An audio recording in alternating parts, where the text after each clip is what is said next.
Señoras y señores, qué gusto saludarlos. Bienvenidos a un programa más de Voces de un Diálogo, siempre con los temas que generan impacto en el país. Hoy tenemos un programón, como siempre, con un invitado de lujo. Vamos a hablar de cómo se está cerrando el año en materia económica. Vamos a hablar de varios temas que sin duda alguna le van a interesar. Quiero darle la bienvenida a Julio Raudales, economista, expresidente del Colegio de Economistas de Honduras. Recién acaba de entregar, me entero. Qué gusto saludarlo. ¿Cómo está? Un placer. Alan, es un placer ¿Cómo estar va? aquí siempre. ¿Cómo va? Pues muy bien, ahí siempre trabajando mucho. ¿Y qué pasa que siempre lo veo alegre? Ustedes dicen que en este país es difícil ver o lograr que los hondureños siempre estén alegres, estén contentos, Bueno, estén es que sonrientes. al final la alegría es un estado voluntario, depende de... O sea, que es muy particular. Mismos. Sí, no hay que dejar que las circunstancias externas, por muy duras que sean, que siempre lo son, que todos tenemos problemas, Alan, Sí. nos venzan. Siempre hay que tener ese optimismo. Hay personas que, vida, ¿no? que le llama la atención, pero dicen, ¿qué caso vos no tenés problemas? No. Que se preguntan, dicen, bueno, que tales personas no tienen problemas en su vida, o hay otras personas que siempre están amargadas, siempre están molestas, siempre están pareciera que no les pasa nada bueno. Ajá. Y lo que sucede es que no perciben positivamente las cosas buenas que les suceden, ¿verdad? Ya solo el milagro de despertarnos cada día y ver una naturaleza hermosa es un motivo para estar contentos, ¿no? Así es que todo depende de cómo perciba cada quien las circunstancias en las cuales le toca desenvolverse, ¿no? ¿Y ya cantó en diciembre? Sí, un par de veces, ¿no? Tengo ahí un par de buenos amigos y amigas que siempre están ahí pendientes de que trovemos. Qué bueno. No, me alegra, porque en medio de tanto negativismo que se vende, porque también lo venden, también lo promueven, el negativismo, el malestar. Yo quiero comenzar esta plática escuchando una opinión suya en relación a lo siguiente. Nos venden políticamente quizás que hay crisis económica en Honduras, que la gente no tiene para comer, que la gente no tiene para poder subsistir, para darle una buena educación a sus hijos, para tener acceso a un buen servicio de salud. Pero analizábamos el otro día en uno de los noticiarios, por ejemplo, estadio lleno para la final de fútbol, estadio lleno para ir a ver a Chayanne, restaurante lleno a medianoche, Denis, que no es barata la comida, llena la vía navideña donde la gente va a gastar también, sí. Llena las comidas rápidas de medianoche, lleno los moles, lleno PriceMart. O sea, ¿hay crisis en Honduras o no hay crisis? No, mira, yo creo, como dicen por ahí, todo el mundo tiene derecho a su propia opinión, pero no todo el mundo tiene derecho a sus propias cifras, ¿no? Las cifras son claras y son las cifras del gobierno, son las cifras oficiales que nos dicen que la situación del país es realmente crítica, es compleja. No está exagerando alguien cuando dice que Honduras es un país misérrimo, con un nivel de pobreza muy elevado, y si bien es cierto, posiblemente 5,000 personas que fueron a ver a Chayanne al estadio olímpico de la universidad el día sábado pasado, tuvieron la posibilidad tranquilamente de pagar entre 50 y $150. Eso no significa que ese sea el común denominador para toda la gente en el país, ¿verdad? Que la gente haya ido al estadio el domingo 2 veces consecutivas a observar la gran final del mejor equipo del mundo, en el cual se coronó campeón, las Águilas del Motagua, y hayan vencido a un equipillo que ya días que no gana una final. Eso no significa que esa sea la misma realidad de esas personas que pagaron entre, qué sé yo, $20 y $70. No significa que sea una realidad que aplique para todo el mundo. Hay, en efecto, y eso lo dice un reciente estudio que acaba de elaborar la Facultad de Ciencias Económicas de nuestra Universidad Nacional Autónoma de Honduras, donde se establece que en el país hay 4.300.000 trabajadores, de los cuales 250.000 están sin empleo, o sea, tienen más de 3 meses de estar buscando trabajo y no pueden conseguir, ¿verdad? Y el resto, los otros 4.050.000 trabajadores, de ellos solamente 1.1 millones ganan más del salario mínimo. Es decir, aproximadamente unos 3 millones de trabajadores, Alan, ganan menos del salario mínimo. Y esta situación evidentemente explica las mismas cifras que el gobierno está dando sobre la pobreza. Está diciendo que en el país hay un 61% de hogares que están en condiciones de pobreza y 40% de hogares que están en pobreza extrema, lo que significa, en el caso de pobreza extrema, que no tienen ni siquiera para comer. Entonces, cuando uno va a esos barrios marginales de aquí de Tegucigalpa, donde vive la mayoría de la gente, porque unos pocos privilegiados vivimos en colonias, digamos, de clase media para arriba, pero la inmensa mayoría de la gente que vive aquí en Tegucigalpa, del 1.200.000 personas que viven en Tegucigalpa, lo hacen en esos cerros, en esos barrios marginales, en los cuales prácticamente la vida tiene un nivel de subsistencia. Y esto es aquí en Tegucigalpa. Si nos vamos al campo, si nos vamos al sector rural, al departamento de Lempira, al departamento de Copán, a Santa Bárbara, a La Paz, a todos esos municipios, ¿no? Vamos a encontrarnos una realidad todavía peor.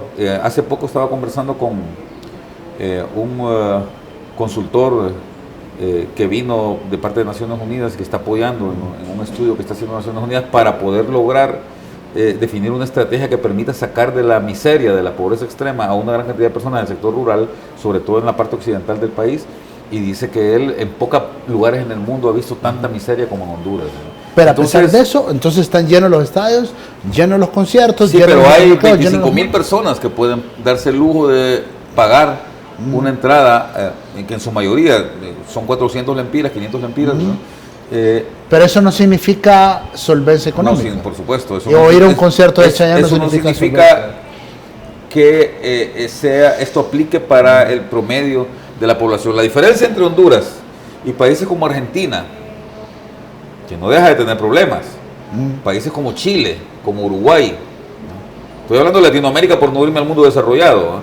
La diferencia entre países como Nicaragua, Honduras, Haití y países como Uruguay, Colombia, Chile y Argentina es que aquellos tienen una clase media muy grande, en donde podrían haber al mismo tiempo 10 conciertos, uno de Chayanne, uno de Pink Floyd, uno de Roger Waters, uno de Paul McCartney, de Paquita la del barrio, ¿no? Y podrían, de la FIFA. Al mismo tiempo puede venir la selección alemana a jugar a estos países y también tener al día siguiente un clásico Boca River, ¿no?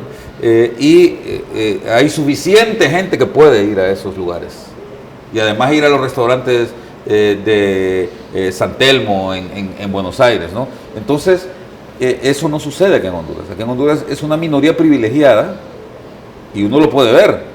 Si vos te vas a meter así al Estadio Nacional a ver un partido, ya sea del Motagua Platense, y luego al domingo siguiente vas a ver el Motagua Vida, la gente que va, las cuatro gatos que van así a ver esos partidos de bajo calibre, son los mismos todos los domingos, no va gente distinta. Y luego, si vas a ver la final, vas a ver que quizás unas pocas personas más vienen, pero en general es la misma gente también en la que te encuentras, y es la misma gente que te vas a encontrar en el cine el lunes siguiente, viendo la película de la semana, y es la misma gente que tiene una suscripción de Netflix para ver la serie de moda. Es la misma gente. 4 gatos aquí en Honduras que tenemos la posibilidad de darnos un nivel de vida. Pero llenan estadios. Pero llenan los conciertos. Solamente en el caso de la final. Llenan los moles. Solamente en el caso de la final. O solo en Navidad también. Y solo en Navidad. No, de hecho, existe también en el país, debido a la falta de una propulsión en el tema de cultura, la mala costumbre, yo diría la triste costumbre de visitar el mall los domingos. Entonces, vos vas a ver el mall de aquí cerca, ajá, lleno todos los domingos, pero de gente que lo único que está haciendo es comiéndose un cono, porque no tiene un parque para llevar a sus hijos a jugar, porque no tiene un teatro donde llevar a sus hijos a ver una obra clásica o una comedia de este siglo, ¿verdad? porque hay muy poca oferta cultural en el país y hay tan pocos lugares donde puedas ir a divertirte, pasar un día de campo tranquilamente sin el miedo de que te vayan a asaltar. Eso no existe en Honduras. Son muy pocos los lugares aquí en Latinoamérica donde tenemos una realidad de ese tipo. En México, por ejemplo, en la Ciudad de México, vos podés ver todos los domingos durante todo el día el Paseo de la Reforma completamente cerrado y lleno de gente que anda en bicicleta, que lleva a pasear a sus hijos. Puedes ver el zoológico, la Plaza de Chapultepec y todos esos lugares donde la gente saca a sus hijos a divertirlos, ¿verdad? Pero aquí en Honduras no tenemos áreas verdes, hay muy pocos lugares realmente. Ayer pasé, ando en taxi porque no tengo mi carro disponible en este momento y con el taxista estábamos sorprendidos anoche cuando salí de mi trabajo de la cantidad de gente. Es un acontecimiento único el parque que acaba de abrir la alcaldía en este momento solo para la época de Navidad, porque la gente no tiene otro lugar donde ir. Es increíble. Entonces Honduras, por eso incluso en los rankings sobre felicidad, que ahora se mide la felicidad, Honduras sale entre los países más tristes del mundo, ¿verdad? Y eso es una cosa que debe de ponernos a pensar. Aquellos países donde no existe un desarrollo cultural importante, donde la oferta es realmente muy pobre de teatro, de buenas películas. En Honduras hace mucho tiempo, y por suerte ahora se está desarrollando un cine nacional, pero en otros países, en Guatemala, ahí nomás en Guatemala, solo este año se produjeron 27 películas guatemaltecas, ¿no? Donde la gente puede ir a distintos lugares públicos a ver películas guatemaltecas, producidas y financiadas por el Estado. Bueno, aquí las canchas son pagadas, hombre. Exactamente. Las mejores canchas de fútbol son pagadas. Yo todavía alcancé a jugar en la calle. Sí, yo jugaba también en la calle. Jugábamos con pelota de plástico, ¿no? Pero lamentablemente la realidad que vivimos, la ínfima, la pequeña clase media que tiene Honduras, es una realidad muy alejada a la que vive la gran mayoría de la población hondureña, ¿verdad? Y eso es lo que provoca que cuando se hacen encuestas, cuando se hacen mediciones, una gran cantidad de personas que quieren irse del país. En promedio, en base a esas cifras, en base a esas estadísticas, ¿cómo va a ser la Navidad? ¿Cómo va a ser el cierre de año o el año nuevo para el hondureño promedio, según como usted lo calcula? Bueno, lo que sucede es que estas épocas siempre son más alegres, ¿no? Independientemente de cuál sea tu estatus económico, creo que en circunstancias como la Navidad, como el Año Nuevo, incluso como la Semana Santa, que no deja de ser una festividad, a pesar de que es una festividad luctuosa, pero siempre es una festividad, igual que el Día de los Muertos en México, ¿no? En donde la gente festeja a sus difuntos. Yo creo que siempre son días más alegres, son días más felices, son días en que la gente está mejor, sí, en que la gente se siente bien, que la gente aprovecha para ir a su pueblo, hacer un gran esfuerzo de ir a su lugar de origen, para ser feliz, o para juntarse, ¿no?, en familia, y aún dentro de la pobreza tener un momento de solaz. Yo creo que esto es bueno, es positivo, sin demeritar o sin dejar de tomar la importancia al hecho de que tenemos que buscar una forma en que el país salga de sus problemas. La tradición de los estrenos, la tradición de la pierna, la tradición del pollo relleno, de las torrejas, la tradición de la bebida para esta época, ¿en qué medida es factible para el hondureño promedio, para el hondureño común y corriente que es luchador? ¿Sabes qué pasa? ¿Tenemos que ir cambiando las tradiciones? No, mira, a diferencia de lo que sucedía, y esto es algo que yo no lo puedo sustentar con un estudio, porque realmente sería muy bueno hacerlo, pero no me ha dado nunca por irme por ese lado.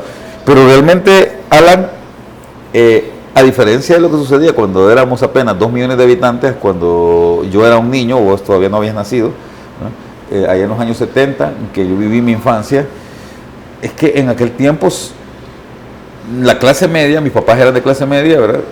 Siempre tenía cómo darnos a nosotros un estreno, pero no era una realidad para todo el mundo eso, era una realidad muy ínfima, ¿verdad? ¿Desde qué época? Que la vivíamos nosotros, sí. Ahora la gente más pobre, la gente que tiene menos recursos, tiene la posibilidad de comprar ropa de segunda. Las tiendas de segunda mano están llenas, en aquel tiempo no existían tiendas de segunda, ¿verdad? Okay. Y probablemente el nivel de vida tampoco era tan elevado, ¿verdad? Entonces, por ejemplo, yo te cuento, hay realidades distintas que se viven dependiendo de tu estatus económico. Mis hijos, por ejemplo, no me piden estrenos a mí para Navidad. Ya en sus tiempos de adolescencia no me pedían estreno para Navidad por una sencilla razón. Ellos tenían estrenos a cada rato. Entonces no sé si tiene que ver esto con el hecho de que yo sea la primera persona de mi grupo familiar que tuvo un título universitario y que tuvo acceso a mejores oportunidades, igual que mis hermanos, ¿no? Pero como yo era el mayor, entonces yo fui el primero. Entonces evidentemente tengo una situación de vida, digamos, un tanto superior a la que mis papás me pudieron dar a mí. Pero yo recuerdo que Pero a pesar de eso usted estrenaba. Sí, en el barrio donde yo vivía, sí, mis papás eran, como te digo, eran clase media. Pero entonces sus hijos ya no les llaman la atención. No, para mis hijos, este tema de la Navidad no es un tema de estrenos ni de regalos. ¿Por qué? Porque mi hijo a mí me dice que quiere un celular nuevo. Y aunque sea en agosto, yo le doy un celular nuevo. O quiero un pantalón o una blusa, mi hija me pide una blusa nueva y yo voy y se la compro tranquilo, vamos al mall y se la compro tranquilamente. No tiene que haber ni siquiera los cumpleaños. A ver, yo creo que independientemente o sea, creo que hay costumbres que tienen mucho que ver con el tipo de estatus social que vos tengas. Claro, evidentemente en el caso de los cumpleaños siempre la gente espera que le den un regalo en su cumpleaños, sobre todo su familia, ¿verdad? Pero me llama la atención que acá lo que prevalece es la tradición. Sí. Y la tradición es que hay que estrenar. En Navidad. En Navidad, sí. Hay que estrenar. O sea, de hecho, yo tengo dos cipotis pequeños. Sí. Tengo uno de 10 y tengo una niña de 4 años. Sí. Entonces, probablemente ellos van a estrenar porque es mi tradición. Sí. Y yo arrastro la tradición. Eso es algo que vos les has inculcado. Y que ya está claro que en diciembre hay que comprar algo nuevo, ¿no? Y quizás ni me lo piden. Soy yo. Claro. O sea, yo también. Yo recuerdo cuando mis hijos eran pequeños, yo les compraba cosas nuevas en Navidad. Ajá. Pero cuando ya eran adolescentes, que para ellos dejó de tener importancia ese tema, evidentemente las cosas cambian, ¿no? Paso ahí por donde unos amigos, me gusta la camiseta del Juventus. Y ya él, porque ahí está Cristiano, entonces me dice, ya quiero la camisa del Juventus, ya la miro ahí, de segunda. Claro. Me refiero que no es original, pero es la réplica bonita, entonces ya se la llevo. Claro. La nueva de Messi se la llevo. Y todo el tiempo que veo algo para él, y no digamos, ahora tengo problemas porque me están regañando, porque solo estoy llevándole a la niña, a la pequeñita, que es como la consentida. Claro, digamos. pero ella además es la que espera más. Es la que espera más. Entonces cada cosa que veo se la llevo. Entonces ya me estaban reclamando porque se ve un desequilibrio ahí. Entonces, pero son tradiciones que yo arrastro. Claro. No, pero que además creo que la población en general arrastra. Ahora, repito, yo creo que lo que da la felicidad en este caso, lo que hace que estos días sean días más especiales, es la posibilidad de estar con la familia. ¿Cree usted realmente? Porque yo lo que siento a veces es que para algunas personas la felicidad es tener la casa de sus sueños. Sí, pero eso para las personas que creen que pueden comprársela. Ajá. Pero para las personas que saben que de todos modos no lo pueden tener, y además, por lo menos en estas fechas, a mí me da la impresión que no es exactamente eso lo que la gente busca. La gente busca, me voy a ir a mi pueblo. Voy a ir a ver a mi familia. La gente normal, común, siento yo que sí busca a la familia. Y que Así si es. Solo hay un pollo, es correcto. Pues es la lo que hay, pero comen juntos. Y eso, me parece que eso es algo que tiene mucho valor, más allá de todos los temas económicos o materiales, ¿no? Claro, y eso es lo que llama la atención. Pero uno percibe que hay un alto nivel de consumismo acá. Sí, siempre. Es decir, un alto nivel de a ver, consumismo. pero eso es natural. Eso es algo inherente al capitalismo. La gente y cuando yo les enseño la teoría básica económica a mis estudiantes, les digo, vamos a hacer sinónimos consumo de felicidad, consumo de satisfacción, ¿verdad? Porque en teoría económica básica, después ya empezás a despegar y ya de acuerdo a lo que dice la pirámide de Maslow, ¿verdad? Ya no solamente el consumir y no solamente las cosas materiales son las que te dan felicidad, que sentirte aceptado te da más felicidad que consumir posteriormente, pero eso ya son elementos más elevados, ¿verdad? Que tienen que ver ya con la psiquis humana, pero en general, para empezar, los elementos que deberían de darte cierta satisfacción y que su carencia debe de generarte tristeza, son los elementos materiales. si te faltan. Entonces, por eso se llama eso lo básico, los elementos básicos para tener una buena vida, ¿verdad? Poder tener buena comida, poder vestirte adecuadamente, poder tener una vivienda adecuada. Eso es como los elementos que constituyen tu forma básica de vida y que sin ellos no podés estar satisfecho. Entonces la gente a la cual tiene cierta incertidumbre sobre dónde va a vivir, la gente que tiene incertidumbre sobre qué va a comer mañana, evidentemente no es gente que puede estar satisfecha. Entonces la satisfacción de necesidades, si la asociamos con el tema de felicidad, evidentemente es lógico que aquellas personas que esperan tener un poco más de posibilidades monetarias, de dinero para poder satisfacer esas necesidades, son las personas que están mejor. Y ahí es donde asociamos entonces. Y evidentemente cuando vos trabajás, no podés decir que trabajás única y sencillamente para sentirse satisfecho por el trabajo en sí. Yo creo que es bueno trabajar en algo que uno ama, en algo que a uno le gusta. Es muy positivo y forma parte de tu satisfacción. Pero evidentemente, aunque trabajaras en lo que más te gusta hacer, si no te pagaran o te pagaran una miseria, no estarías contento. Entonces hay un elemento que tiene que ver con cuánto recibo yo, ¿para qué? Para ver qué me puedo comprar de las cosas también que a mí me satisfacen con ese dinero. Ahora, siempre está la reflexión aquella de que no hay que gastar todo el dinero en diciembre, hay que guardarlo, enero es un mes duro, etcétera, etcétera. Pero quizás a estas alturas que estamos, hoy, ya la gente gastó el dinero, ya la gente gastó el aguinaldo, ya la gente gastó lo que tenía ahorrado. Y en diciembre se acaba el año y parece que se acaba el mundo. Lo que sucede es que el ser humano tiene entendido, aunque no tenga mayor conocimiento, sabe que el futuro es importante. O sea, creo que para todos nosotros es prioritario el hoy, en general. El hoy es importante, pero también el futuro es importante. El futuro tiene, en la medida en que nosotros le demos más importancia al futuro que al presente, en esa medida vamos a considerar ahorrar, quitar parte de sacrificar parte de nuestro consumo presente para dejarlo para el consumo futuro. Y en la medida en que nosotros tengamos la expectativa de que el futuro debe ser mejor que el presente, creo que eso es lógico también.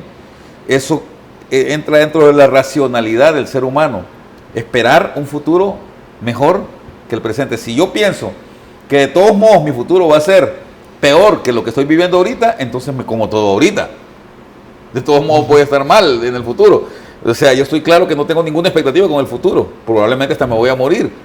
Pero si mi expectativa, como es lógico pensar, es que mañana yo voy a estar mejor que hoy, es que el futuro es mejor, y yo tengo una expectativa sobre eso, entonces evidentemente lo lógico es que también yo guarde, que consiga un proyecto de vida y que diga voy a guardar una parte para que esa parte me pueda rendir frutos en el mañana y yo pueda tener en efecto un mejor futuro. El futuro positivo, el futuro bueno se tiene que construir. No solo es de tener la esperanza, sino forjarte planes y proyectos a los cuales le vas a meter dinero. Todo proyecto necesita dinero, aún los personales, para que ese futuro sí en efecto sea mejor. Entonces todos queremos, repito, dentro de nuestra concepción lógica, todos queremos un futuro mejor. ¿Y los hondureños, así como usted lo percibe, somos buenos o malos administradores? No, en general las cifras nos revelan que los hondureños somos muy malos administradores. Las cifras revelan que en Honduras no hemos sabido aprovechar, por ejemplo, la riqueza natural que el país tiene. Y más bien le estamos echando a perder. Hace 30 años, en 1988, el país tenía un 67% de potencial productivo en sus bosques. En este momento eso se ha reducido a un 48%. Es decir, hemos perdido una gran área de nuestra parte forestal. y mucha de ella es irrecuperable, ya está en un proceso de erosión tan fuerte que va a ser muy difícil recuperarla. Entonces, un país con el potencial y la fortaleza que tenía en el tema de bosque, que podía constituir una buena parte de la riqueza y del bienestar actual de los hondureños, se perdió, porque tuvimos una mala administración. Y no me refiero solamente a los gobiernos, me refiero al hecho de que mucha gente no entendió, por más que se le dijo, la importancia que tiene el cuidar el bosque, y los quemó o cortó los árboles indiscriminadamente y los echó a perder. Y eso obviamente el gobierno tiene alguna responsabilidad, pero no es responsabilidad total del gobierno, es responsabilidad de la gente que vivía en esos lugares y que no se preocupó por esto. Y así, eso para ponerte un solo ejemplo, pero así hay una gran cantidad de ejemplos en donde podemos ver que lo que nuestros padres pensaban, así como yo acabo de decir ahorita que la lógica te indica que el futuro debería ser mejor, no se está cumpliendo. Que Honduras no ha tenido, que hoy, el futuro de ayer, que es hoy, no está necesariamente siendo mejor de lo que como pudieron haber supuesto nuestros antepasados, ¿no? Ok, ¿cómo estamos cerrando económicamente 2018?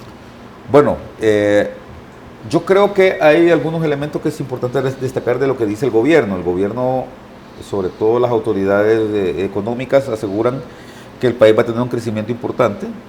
Si lo comparamos este crecimiento con el de países vecinos cercanos a nosotros, en efecto, en términos brutos, Honduras va a crecer un 3.3, 3.5%, lo cual es superior al crecimiento de El Salvador y al crecimiento de Guatemala, por ejemplo. Por supuesto que va a ser superior al crecimiento de Costa Rica, Nicaragua, perdón, que va a tener una debacle económica más bien. Va a tener pero eso es real entonces. Una caída, sí. Honduras va a crecer más que estos países de la región. Y no va a crecer tanto como Costa Rica, ni va a crecer tanto como Panamá. Panamá es el país que más crece y Dominicana son los países de nuestra zona que más crecen. Panamá y República Dominicana están creciendo a tasas arriba del 6% ya desde hace bastantes años. Honduras no puede aspirar a eso, apenas crece a tasas del 3.5% en los últimos 10 años. Y aún así supera países como El Salvador. Pero sí está creciendo más que El Salvador y está creciendo más que Guatemala. Ahora, ¿qué sucede? ¿Cuáles son los ejes del crecimiento hondureño? Básicamente tres.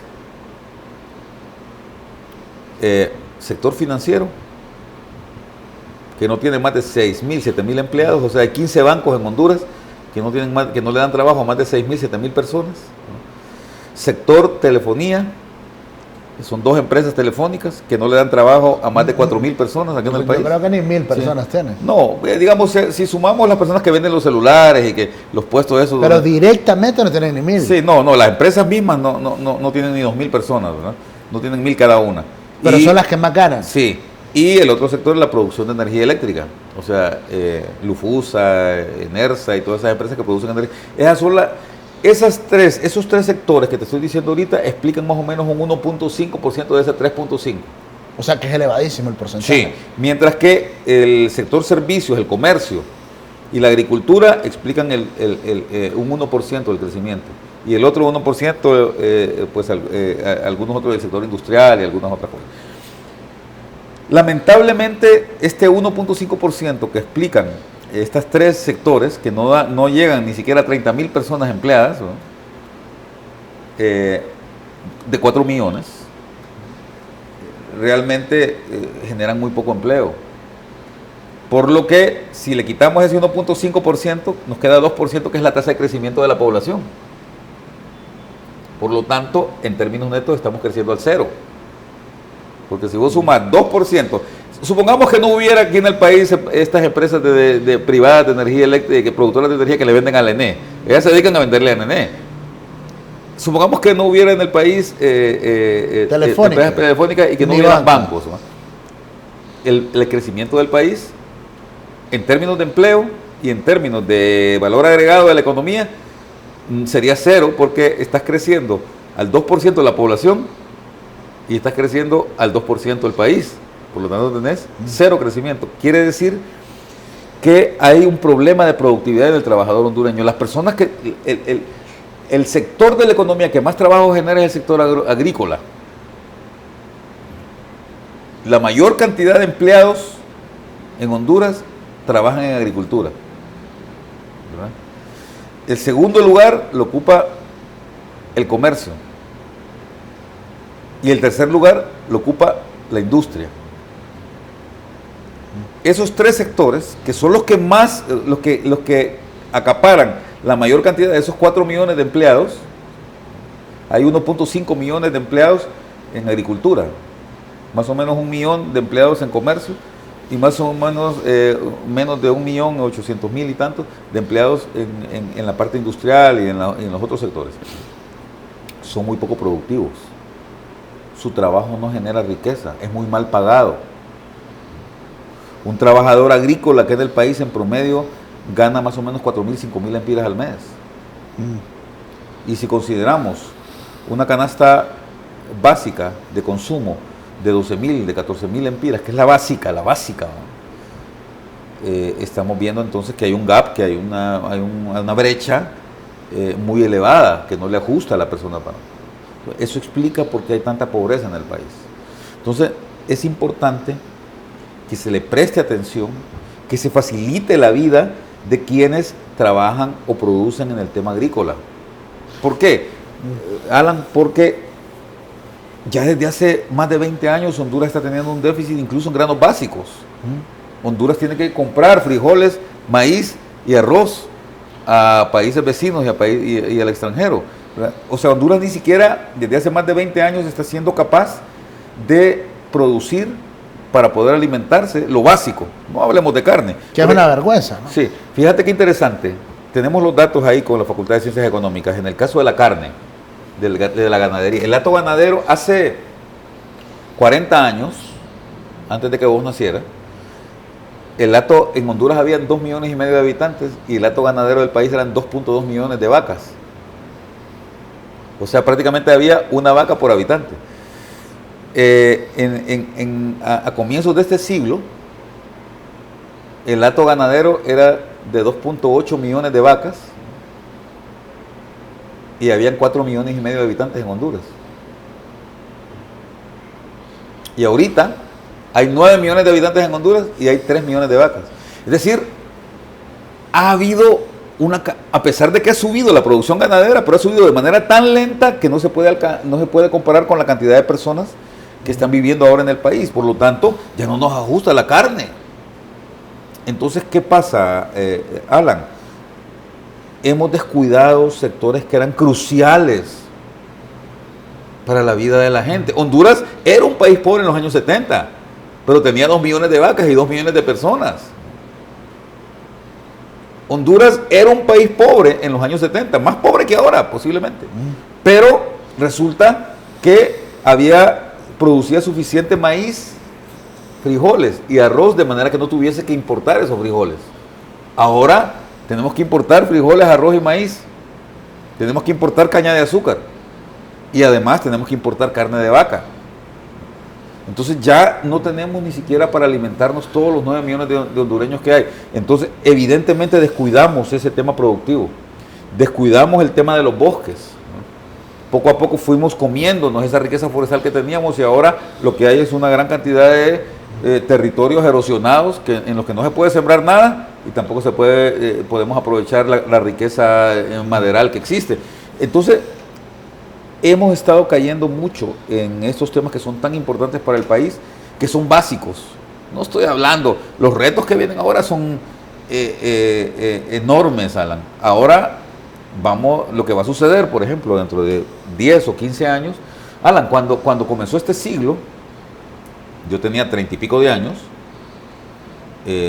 yo no me imaginé, en aquel tiempo ya había computadoras y yo sabía trabajar en Word, en Excel, y sabía hacer programas en eViews para econometría y sabía hacer muchas cosas en mi computadora, pero nunca me imaginé que pudiera hacerlo en un celular. Ya habían celulares a comienzos de este siglo, pero los celulares yo solo los utilizaba para hablar por teléfono. Nunca pensé yo que iba a poder hablar con mi amiga que vive allá en Ginebra, Suiza, todos los días a través de un celular, chateando. Que podía estar yo en una reunión en San José, Costa Rica, y conversando con el rector, manejando temas con el rector de la universidad aquí en Honduras, ¿verdad? Desde Costa Rica. Entonces, la pregunta es, dentro de 10 años, estamos en el 2018, 19, ¿qué va a pasar en el 2030? Probablemente, Alan, en el 2030, esos bancos, esos 15 bancos que hay en Honduras en este momento, si es que no vienen más, pero supongamos que siga habiendo 15 bancos y que le están dando trabajo a 3.000, a 4.000 personas de esos 15 bancos en este momento, probablemente solo le van a estar dando trabajo a 200 personas. ¿Qué va a hacer de la otra gente? Alan, en la universidad se están graduando 4.000 personas al año. Y en este momento, ayer salió la noticia, la mayoría de los puestos temporales de trabajo que tienen las tiendas, que las tiendas abren ahorita para Navidad porque llega más gente a comprar, se las están disputando esos ingenieros, esos licenciados, a los bachilleres. Antes era yo, me acuerdo, cuando yo me gradué del colegio, yo me iba a trabajar a Supermercados La Colonia o a Prisa, a Supermercados Prisa, a envolver paquetes, ¿verdad? En caja, en tiempos de Navidad. Eso era cuando yo era bachiller. Ahora ese trabajo se lo están disputando los bachilleres y los peritos mercantiles recién graduados con los ingenieros y los médicos y los abogados recién graduados, ¿verdad? Entonces, es lamentable. Mira, el mundo está mejorando. Yo creo que es un error, Alan, hacer predicciones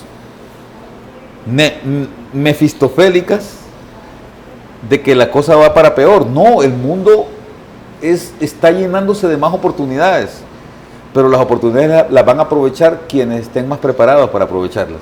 Y yo creo que en el país hemos perdido la brújula desde hace ya bastante tiempo, al no apostarle a la educación. Costa Rica, en el año de 1948, aprovechando una crisis que tuvo, una crisis política, porque un presidente se quería quedar, y entonces se provocó una guerra civil, porque ese presidente se quería reelegir, y entonces aprovechando eso, cuando lograron solventar su problema en 1948, eliminaron al ejército. Y toda la plata que se gastaba en defensa en Costa Rica, ahora la gastan en educación. Y ahí está Costa Rica, así le va. Panamá en 1990, aprovechando una crisis, en donde un presidente le estaba metiendo droga a los Estados Unidos, pero un presidente que los gringos creían que era amigo de ellos porque les ayudaba a combatir comunistas, ¿verdad? Noriega, también al mismo tiempo estaba aliado con Pablo Escobar Gaviria y metía droga a los Estados Unidos lo descubrieron, se generó una crisis internacional, los Estados Unidos invadieron Panamá, sacaron al presidente y lo metieron a la cárcel allá, y aprovechando esa crisis, el nuevo gobierno panameño en el año 1991 eliminó al ejército. Y yo he ido, Alan, cerca de la zona del Canal de Panamá, porque como yo trabajo en la universidad, entonces me ha tocado ir a un lugar que tienen ellos, que era donde quedaba la base militar que tenían los Estados Unidos, ahí cerca del canal. Era un lugar de militares, ¿verdad? Sí, que ahora, hospital, ahí. Ahora se llama la Ciudad del Saber. Y toda la plata que gastaban en el ejército los panameños, ahora la gastan en experimentos científicos y en estar formando a sus muchachos para que puedan avanzar en temas de educación. Entonces, el país que no le apuesta a este tipo de cosas es un país que, aunque haya oportunidades, no las va a poder aprovechar. Entonces, el mundo se está llenando de oportunidades. El mundo va a ser cada vez más rico, Alan. Cada vez vamos a tener acceso a mayores posibilidades de comodidad. Dentro de poco, yo ya no voy a necesitar manejar mi carro. Solo lo voy a programar con mi celular y mi carro me va a llevar solo. Yo no voy a tener que tener ese estrés del tráfico, ¿verdad? Probablemente dentro de algunos años, dentro de 15 años, los carros van a andar volando, como nos engañó Steven Spielberg con Volver al Futuro, ¿verdad? Pero se llegó en 2015 y no volaron los carros. Y ya está el Audi. Pero ahora sí, entonces poco a poco ya va a ser natural que vos te vayas a la agencia a comprarte un carro volador. Entonces el mundo está cambiando, pero ese cambio positivo que el mundo está teniendo lo van a aprovechar aquellas personas que estén preparadas, aquellos países que estén preparados. Ok, tenemos dos temas antes de cerrar la plática de hoy. Y uno es que en las últimas horas Estados Unidos ha confirmado un apoyo importante, quieran o no quieran, véanlo como lo quieran ver, políticamente, ideológicamente, como lo quieran ver. El punto es que va a llegar la plata, por lo menos unos 2.000 millones bueno, se habla de unos 5.800 millones que van a ser destinados para el Triángulo Norte, le van a llegar recursos al país.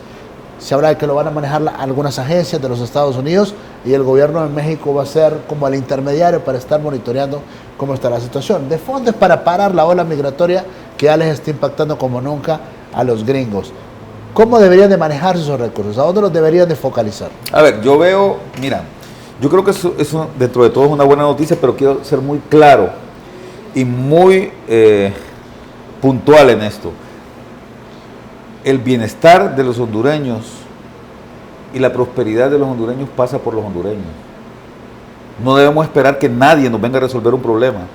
No debemos esperar tampoco que los problemas de Honduras se van a resolver por arte de magia. Sí. Tenemos que ponernos a trabajar de manera inteligente. Ahora, ¿por qué Estados Unidos y México firmaron este acuerdo? Por una razón muy sencilla. Estados Unidos está negociando con México el nuevo Tratado de Libre Comercio, que ya lo firmaron y lo van a empezar a implementar, y un elemento que para los Estados Unidos es crucial para su población es evitar que se siga yendo la gente para allá. Entonces tenemos que sacarle provecho a esto. Más de 30 mil millones de dólares va a ser ayuda que se va a financiar con fondos privados y con fondos públicos de ambos países, de ambos, de México y de los Estados Unidos, ¿no? Que va a ser, como bien decías, ejecutado por agencias norteamericanas, por la Corporación de Desarrollo del Milenio, la Millennium Challenge Corporation, y por la OPIC, que es una institución privada norteamericana que maneja fondos públicos para el desarrollo también. A ver, empecemos por decir que Honduras no está calificado para aplicar a fondos de la cuenta del milenio, ¿no? Y se abre el candado en razón Entonces, de la realidad. De nada sirve que te digan, mira, ve, allá hay 5 mil millones si vos no puedes aplicar a ellos. Entonces la primera tarea que tenemos que hacer es ver cómo logramos pasar el examen de admisión. Honduras lleva 10 años, 2009 fue la última vez que pasó el examen de admisión, pero estaba terminando su primer compacto. Honduras tuvo un compacto con la cuenta del milenio, que fue por 180 millones de dólares apenas. Y que ahí está la carretera, sí, la carretera, cosas, y que ya la regalaron. Sí, que la manejan, pero ahí está la carretera, ¿no? Esa carretera de 4 carriles que tenemos. Bueno, desde Honduras, en el año 2009 fue la última vez en que, al hacer la evaluación para ver si podía aplicar a un segundo compacto, que todavía no había terminado el primero, ¿verdad? Porque el primero se empezó a ejecutar en el 2006, en el segundo, cuando se iba a hacer la evaluación para ver si se podía aplicar a un segundo compacto, que hubiera sido más o menos a partir del 2011, 2012, resulta que ya no, Honduras ya no pasó el examen. Y desde ese año en adelante no ha vuelto a pasar ni una sola vez más. El examen se viene a hacer más o menos cada 2 años y Honduras nunca lo pasa. Este año nos acaban de dar la noticia de que no lo pasamos otra vez. Entonces, ¿de qué sirve que nos digan ahí está la carretera de dinero? Primero... no abre el candado entonces. ¿Ah? No abre el candado entonces. No lo abre. No, hombre. El dinero está ahí. No, yo juraba que se abría el candado. No, El Salvador ya tiene 3 compactos. ¿Ah? El Salvador, que fue otro de los países beneficiarios con la cuenta del milenio, ya tiene 3, y ahora Guatemala va a entrar. O sea que los fondos de la cuenta del milenio Honduras no va a acceder. Vuelvo otra vez a lo mismo. Es como, Alan, es como que te dijeran, ahora, Alan, ya puedes ir a sacar una maestría a la Universidad de Harvard. Fíjate que hay una sede aquí de la Universidad de Harvard, pero si vos no pasas el examen de admisión, no lo vas a hacer. Aunque esté ahí la universidad, aquí nomás. Interesante. Nadie lo ha dicho eso. No, pero hay que decirlo. Pero hay que decir la verdad, yo creo que... nadie lo ha dicho. No, pues. hay que decir... Es que la información... Fue de ayer. Claro, pero la información no llega, porque sí está claro, dice que tantos millones van a ser movidos o van a ser manejados por la cuenta del milenio. Sí. Y los de la OPIP creo que sí van a tener... OPIC, sí. Bueno, esperemos que sí. Vamos a ver cuáles son los requerimientos que ellos ponen también. A ver si Honduras aplica. Sí. Aquí yo pensé que por la gravedad del tema migratorio Honduras iba... No es automático. No, es que, a ver, yo por eso digo, Alan, que no podemos esperar nada regalado. Es que además sería un error. Ya me extrañaba a mí. No, es que, mira, no, y es correcto que pongan los condicionantes. Te voy a decir una cosa. En el año 1999, Honduras, como vino el huracán Mitch, fuimos dueños de la conmiseración del mundo y nos regalaron. ¿De qué sirvió, Alan? De que nos hayan venido a regalar 5 mil millones. Para que se lo robaran. Exactamente. Para eso sirvió. ¿De qué sirvió? ¿En qué mejoraron? A ver, un elemento fundamental de la Declaración de Estocolmo, que era como aquel gran discurso de 5 puntos que se negociaron en Estocolmo en el mes de mayo de 1999, en donde Honduras... ¿Cuáles eran las grandes expectativas? 1, reducir la vulnerabilidad ecológica de Honduras. Ese era el número 1, el principio número 1. Reducir la vulnerabilidad ecológica y social. Es decir, que no volviera a suceder otro huracán Mitch en el país. Pero podemos evitar nosotros un huracán Mitch, no lo podemos evitar. Lo que sucede es que resulta que por Cuba pasan 10 huracanes Mitch, ¿verdad? Pasa un huracán Mitch cada año y ahí no pasa nada. La gente se da cuenta de que ya viene el huracán, toma sus medidas de protección y al día siguiente, sí es cierto, hay unos techos de ruido, hay unas cosas ahí, pero nada, la gente se levanta tranquilamente y vuelve a arreglar sus cosas y ya todo está listo. En 2 meses ya te recuperaste. En Honduras el huracán Mitch destruyó totalmente el país. Entonces, ¿en qué consiste ese primer principio de la Declaración de Estocolmo en 1999, en mayo de 1999? Que en Honduras, aunque pase otro huracán Mitch, no vuelva a suceder lo mismo, no nos volvamos a destruir. ¿Y qué es lo que estaba pasando en los últimos 18 años? Viene una tormentita, una brisita, y ya es caos. Y es un caos terrible. Sí. Entonces, la bendita protección contra los daños naturales no ha sucedido. Entonces, ¿qué pasó? Luego viene y nos perdonan la deuda externa. Había que cumplir con unos requisitos, había que tener una estrategia para reducción de la pobreza que sirviera para que ahí en esos programas se financiaran los recursos que nos íbamos a ahorrar de la deuda externa. ¿Qué pasó? No sucedió. Entonces no podemos estar esperando nosotros que nos sigan regalando nada, porque ya está claro que cuando te regalan las cosas, se las roban. No funcionan. Se las roban. Cerrando el tema del presupuesto aprobado en los últimos días en el Congreso Nacional de la República, ¿cuál es su valoración? ¿Realmente va a poder ser financiable o no? ¿Va a poder ser autosostenible o no? Bueno, 2 cosas. Primero, quiero nada más cerrar con una última cuestión con este tema de la ayuda que viene de los Estados Unidos. Lo que es clave, fundamental, Alan, es que tenemos que tener proyectos inteligentes. Los proyectos no los van a hacer ellos. Tiene que haber propuestas ya tenemos que tener, y yo espero que el gobierno esté pensando ya en qué tipo de propuestas van a sentarse a elaborar, y ojalá que sean propuestas que cuenten con la venia de la ciudadanía. Bien, vamos al presupuesto, que tiene mucho que ver con esto. Yo siento, Alan, que estamos cayendo año con año en el error. A mitad de este año me llamó a mí la ministra de Finanzas, que es muy amiga, Rocío Tábora, fuimos compañeros de trabajo, y me dijo: Julio, ayúdenos con el tema del pacto fiscal. Bueno, el Colegio de Economistas estuvo presente en las sesiones del pacto fiscal, pero no hubo tal pacto fiscal. Y el presupuesto sigue elaborándose con las mismas condicionalidades y supuestos que se ha venido formulando siempre. ¿De qué nos ha servido tener un presupuesto que es la mitad del Producto Interno Bruto, Alan, si no tiene ningún impacto en los indicadores sociales del país? Entonces yo siento que con este presupuesto que se aprobó no vamos a ningún lado. Seguimos con más de lo mismo. El tema de la deuda sigue creciendo. Se volvió a aprobar la posibilidad de que volvamos a comprar a vender otro bono soberano. ¿Para qué? Es como que te den un extrafinanciamiento de tu tarjeta de crédito y vos te lo gastes en un viaje a Acapulco y no estés gastando en tu casa. Bueno, y autorizaron a la NE para que se endeuden. Por supuesto. Una locura. Entonces, de cantidad de millones de dólares. Yo siento que no estamos trabajando inteligentemente. ¿Por qué? ¿Qué tiene que ver, por ejemplo, la Comisión de Presupuesto en el Congreso? Me llama la atención, por ejemplo, ¿quién la preside? Desde ahí yo digo... Bueno, para empezar no tenemos ni un solo diputado economista en el Congreso Nacional. Máxime. Pero no van a poner a un señor que está ahí que no sabe nada de eso, pues. O sea, a mí me parece que es inaudito. Pero hay un elemento que eso ocurra. Que es más de fondo, Alan, en esto. En el año 2009, después de una propuesta en el año 2010 y después de una propuesta que se elaboró en tiempos del gobierno de Manuel Zelaya, que después él mismo abandonó, es decir, él se dedicó a hacer durante los 3 primeros años un plan de nación y puso a Víctor Mesa a elaborarlo, ¿verdad? Y luego como que se le olvidó el plan de nación y dijo: no, aquí está mi amigo de allá de Venezuela, y entonces él me va a ayudar. Sí. Entonces se le olvidó el plan de nación, pero el presidente Lobo lo retomó y lo firmó el día, ese plan que había hecho Zelaya, con ciertos ajustes nada más, lo firmó el día de su toma de posesión. Ese plan decía, Alan, fundamentalmente, que el presupuesto debe de ciudadanizarse, que el presupuesto debe de responder a las demandas de los consejos regionales de desarrollo, de consejos ciudadanos, en donde estén los empresarios, los trabajadores, los campesinos, las juntas de agua, los patronatos y todo el mundo, llegando a consenso. La gente se metió, Alan, yo soy testigo, yo era el ministro de Planificación, la gente elaboró sus planes y estaba ilusionada y pensando. ¿Y qué pasaba?